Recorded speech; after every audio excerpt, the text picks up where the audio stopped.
สบายดีหมู่เพื่อนหมู่ทุกคนเนาะ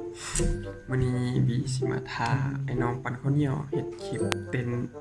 เสร็จหนึ่งแบบแต่ละคนก็ห่างหายจากการเต้นนี่ก็ดนละได้แล้วก็เลยขึ้น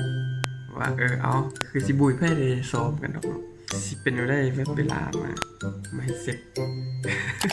อย่าว่าเสร็จเลยเนาะเสร็จก็บ่แม่นเสร็จแล้วนี่เบิ่งทรงนี่ลองเบิ่งว่าแต่ละคนสิรับคำท้าบ่ล่ะกะ สิออกมาเป็นแนวได้เนาะแบบคิดว่าน่าจะหาดิ เฮ้ยคือจะมีแต่คนนะแปลกๆนะเดี๋ยวมีสิไปเฮ็ดคลิป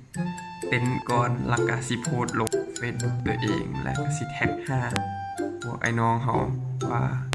เขาสิรับคำท้าบ่แล้วสิมีคอมเมนต์แบบใดกลับมา เดี๋ยวติดตามตอนต่อไป